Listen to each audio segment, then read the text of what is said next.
Hi, I am Gurujit Singh from Gurujit Singh Independent University. Today we are going to discuss an important module, that is liability of internet service provider. Now we know that internet service provider plays a very important role in the functioning or accessibility of internet, and therefore at many of the time when many of the legal issues are being created on various other aspect of internets or cyberspace, many of the time ISP is also party to cases, and therefore we need to understand what are the liabilities of ISP when they are providing internet connectivity or when they are providing connectivity to the cyberspace. The overall objective of this module is to understand the concept of internet service provider, to second to discuss or to understand the justification of imposing any liability on ISP, if any, for the third party information, then to understand the various approach relating to liabilities of ISP, and by doing comparative study of USA, European Union and Indian laws on the point, and to see what Information Technology Act of India, apart from intermediary guidelines rule of 2011, has to say on the liability of internet service provider. Now starting with the definition of internet service provider. Ironically, the internet service provider definition has not been provided in any international convention so far, because there is no convention on this point so far. Second, from Information Technology Act perspective, there is no definition of internet service provider, though there is a definition of intermediary. Now it says the definition of intermediary as per IT Act is, it says with respect to any particular record, means any person who on behalf of another person receives, stores or transmits that record or provide any service with respect to that record, and include telecom service provider, network service provider, internet service provider, web hosting service provider, search engines, online payment sites, online auction sites, online marketplaces and cyber cafes. So you will see this particular definition has two important parts, or we can divide it into two important parts. The first part of this definition is basically talking about different functions or the important function which internet service provider or intermediary does. And in the second part of the definition of intermediary, it talks about 9 different kinds of intermediary. Internet service provider is one such intermediary. An intermediary is nothing but a facilitator which provides internet connectivity, or which store, transform or transmit information on behalf of someone else. So that is how Information Technology Act define intermediary. Coming to European Union in search of the definition of internet service provider, they have directive principles relating to e-commerce, and the directive defines service provider, and it says the service provider can be a natural or legal person providing an information society services. It defines information society services as any services normally provided for remuneration at a distance by means of electronic equipment for the processing, including digital compression and storage of data, and at the individual request of a recipient of a service. Now this definition to some extent define the role of internet service provider, that they provide the services on subscription or remuneration basis on the request of the recipient of the service, and they provide the service of electronic equipment, or they process the information on the request of recipient. Then Organization for Economic Cooperation and Development, makes an attempt in 2011 to define the internet mediaries, and it defines it this way. It says internet mediatory bring together or facilitate transactions between third parties on the internet. They give access to host, transmit or index content, product and services originated by third parties, or the internet or provider provides internet based services to the third parties. So, to some extent it is a comprehensive definition of internet intermediary. As per this definition, these are the following rules of intermediary. The first one is to provide infrastructure to collect, organize and evaluate disperse information. Next, to facilitate social communication and information exchange, to aggregate supply and demand, to facilitate market process, to provide trust, to take into account the needs of buyer and seller and users and customers. Now, in pursuance of the definition of internet service provider, the US has drafted in particular the Digital Millennium Copyright Act, and it defined service provider as an entity offering the transmission, routing or providing of connections for digital online communications between or among points specified by a user of material of the user's choosing without modification to the content of the material as sent or received. Now, so far this is the most comprehensive definition of internet service provider, because it talks about the important functions of internet service provider, that is transmission, routing and providing connection for digital online communication. And it further says that the material which is being transmitted or made accessible is dependent on the choosing of the recipient, and it is without any kind of modification from the service provider. Now, that is the main function of internet service provider as per the definition of Digital Millennium Copyright Act. So, therefore, the important functions of ISPs are that ISP may operate at local or reasonable or regional level or national level. A national ISP will cater to the entire nation, as well as the regional or local ISP will provide internet connectivity to a limited geographical area. Then ISP can provide different types of services like dial-up access, broadband, cable, DSL and other type of access. Further, some ISP provide additional services of web hosting, data center services, email solutions, social media, etc.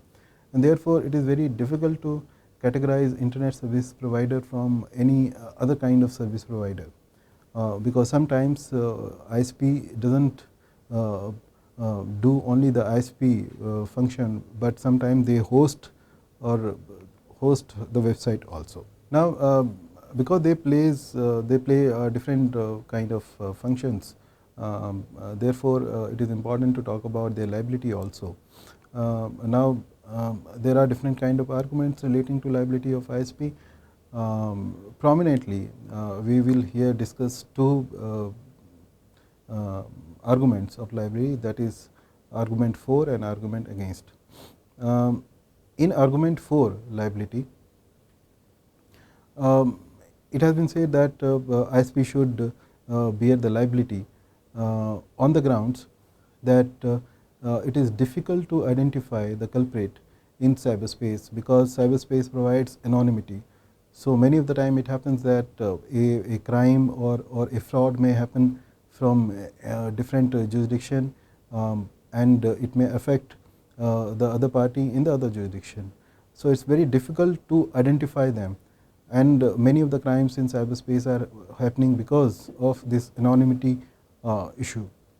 Now, because we can't identify the culprit, but we can always identify the internet service provider, therefore ISP should be made liable. Now, this is one argument. in support for the liability of ISP. The other argument is that of economic resource of ISP. Now, there is no doubt that ISPs are big corporate in compared to the culprit, or in compared to the individual culprits.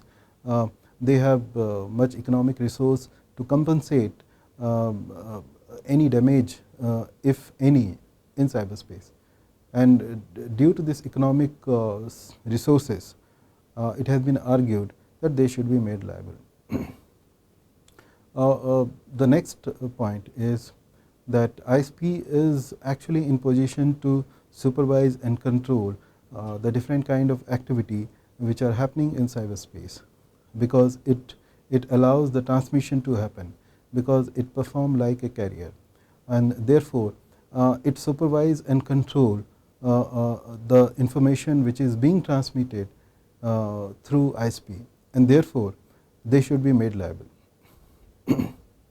because it is his negligence and or unwillingness to perform which makes it which cause some kind of damage to the other party.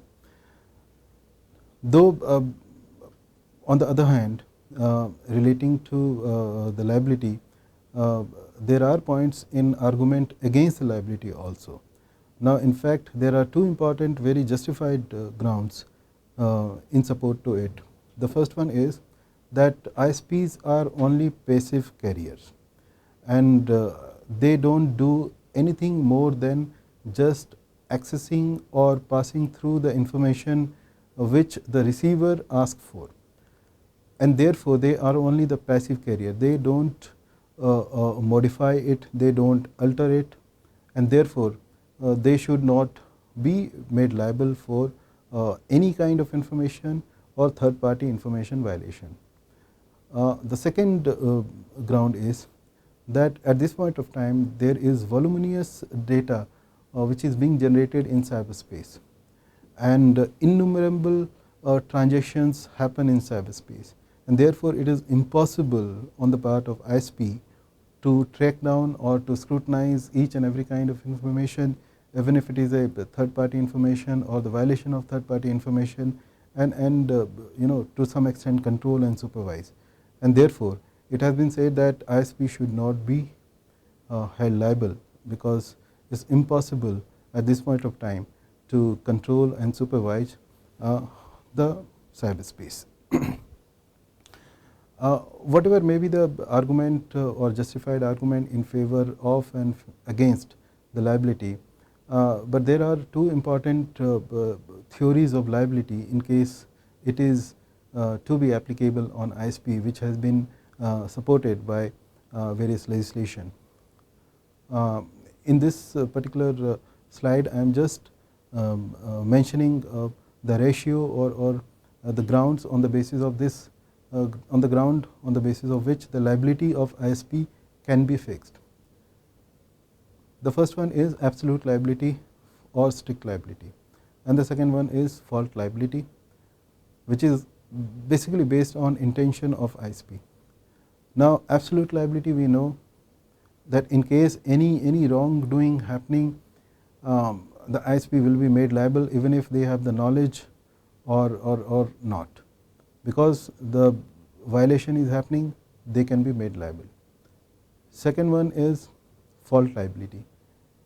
In fault liability, again it is divided into actual knowledge or the constructive knowledge. The intention part in the fault liability is divided into actual knowledge or the constructive knowledge.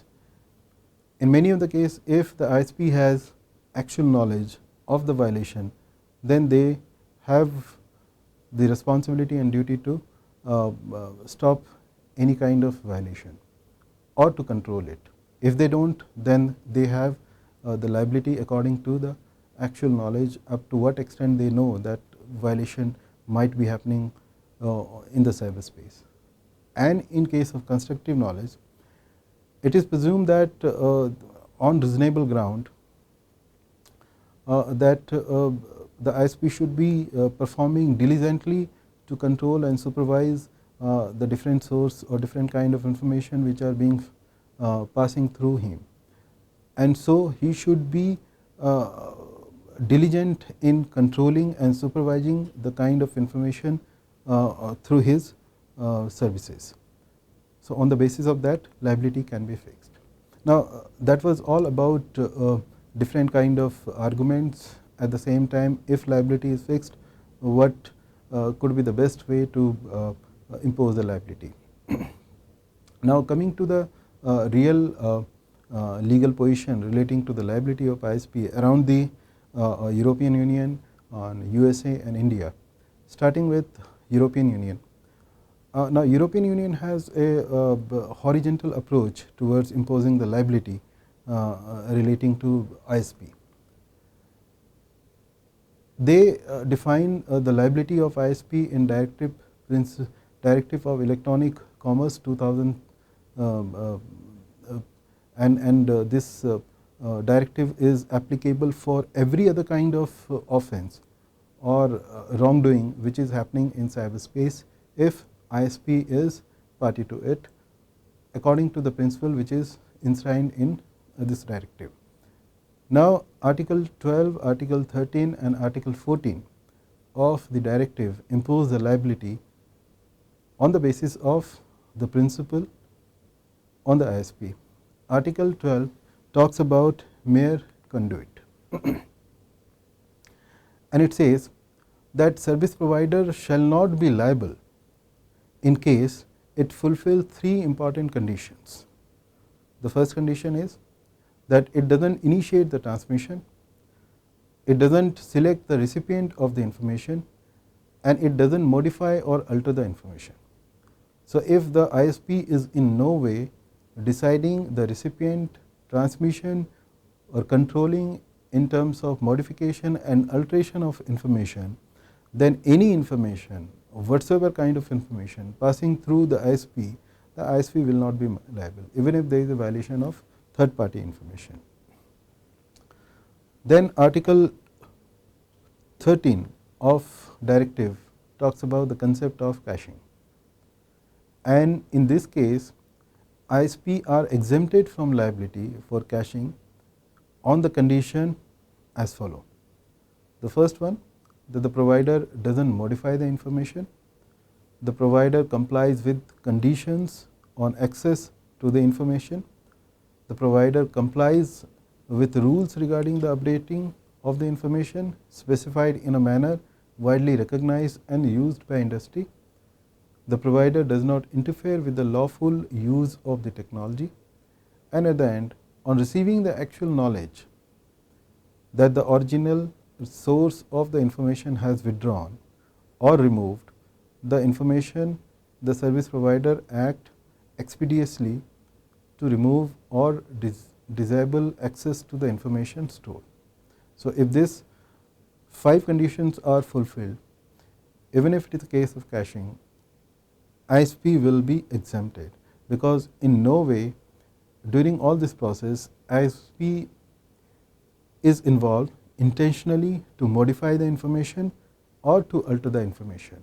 In fact, whenever he gets to know that any information is a violation of any particular law or a third party information, and if he gets to know, then he act expeditiously and try to take out that information from the website. It can be done through making request to the ISP also. The party can always make a request to the ISP that his information are getting violated, or something is, he is suffering some kind of loss. Then on that actual knowledge, ISP can always take out the information. Now, how expeditiously he works or to take down that information, that will decide the liability of ISP. Then the last one is Article 14 talks about the hosting. Now, ISP many times, apart from providing or accessing the information, also host the information. So, according to Article 14,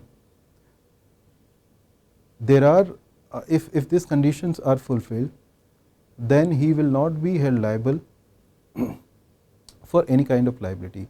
The first one, the provider does not have actual knowledge of illegal activity or information, and as regarding claims for damage is not aware of the fact or circumstances from which the illegal activity or the information is apparent, or the provider upon obtaining such knowledge or awareness act expeditiously to remove or to disable access to the information. So, it is the ignorance of the information which escape or which prevent the ISP in the capacity of hosting the information on the website. Coming to US, US has a non-horizontal approach to decide the liability of ISPs, saying thereby they have different acts enacted which talks about the liability of ISP. So, there it depends from act to act how ISP's liability has been defined for different kind of offense or crime or third party violation. Now, in case of defamation, US court in case of Kampu survey held that ISP had no editorial control over such publication. It is only the distributor and not the publisher of the information, and therefore, based on this particular two reasoning, they exempted the ISP from defamatory statement on their website. Further, later on in the case of Prodigy Services Corporation, the court adopted a different view and held that Prodigy had sufficient control over its computer editorial bulletin board, and therefore, any information which is there on the editorial board, it is under their control and supervision, and so they will be held liable for the defamatory statement. Now, these two cases created a confusing situation for ISP's role in the case of defamatory cases. To provide a final solution, US enacted in 1996 the Communication Decency Act 1996, and under section 230 C it immunized the ISP from liability as no provider or user of an interactive computer services shall be treated as the publisher or the speaker of any information provided by another information content provider. So, this act by this provision exempted ISP from any kind of defamatory statement liability. Now, coming to the copyright case, Digital Millennium Copyright Act 2000 has provided safe harbor to the ISP on the basis of some conditions, and therefore, there are four important conditions, four important points which we need to discuss here. Section 512 of DMCA is very important in this regard. Section 512A of DMCA allow the service provider to transmit, route and provide connection services to the user.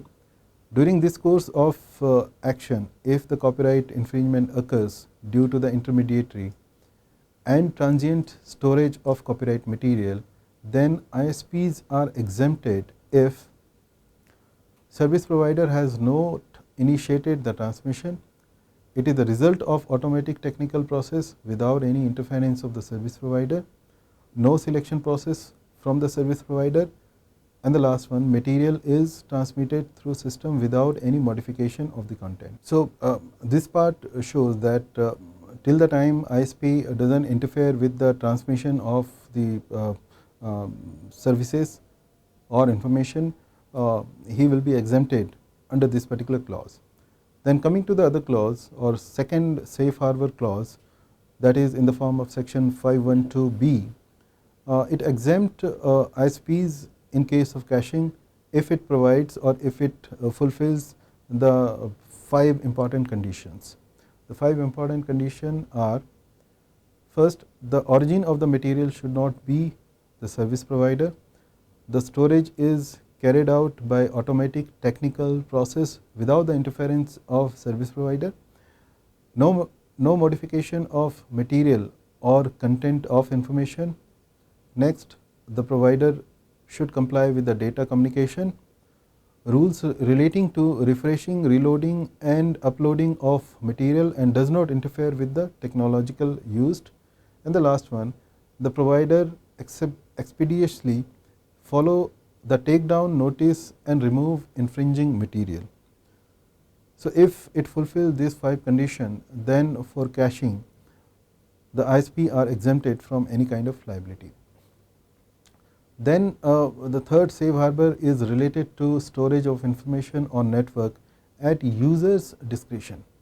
Now, at a user's discretion, because the things are stored at user's desktop, up to what extent ISP can be exempted from this kind of liability, the third safe harbor points to that particular issue.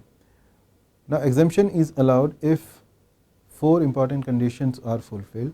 The first one, the provider does not have any actual knowledge that the material is of infringing nature, and after acquiring the nature or awareness, act expeditiously to remove or block the material for further infringement.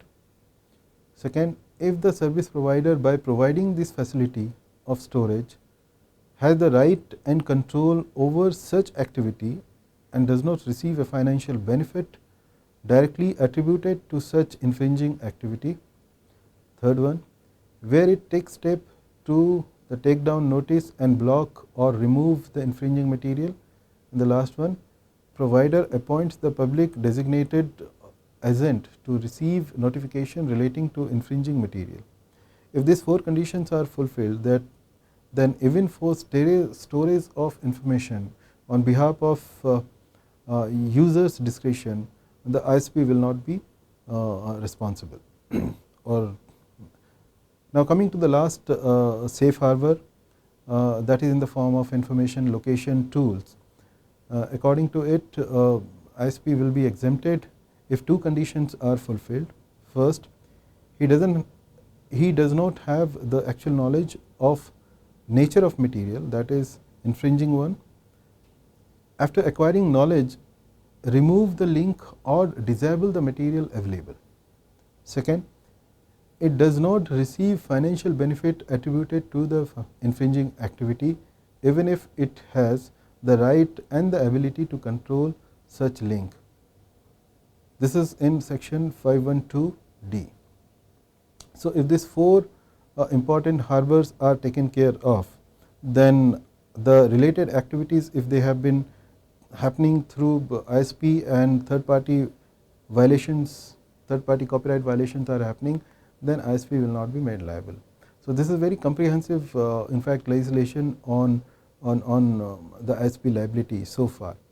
Coming to the liability of ISP in Indian context, we have to see section 79 and the Information Technology Intermediary Guidelines rules 2011 of IT to understand comprehensively as to the liability issues of ISP in India.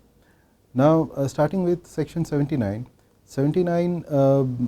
exempt or as per section 79, it limits the liability of intermediary if the function of intermediary is limited to providing access to a communication system on which the third party is transmitting information, or the intermediary does not initiate the transmission, select the receiver of the transmission, select or modify the information contained in the transmission.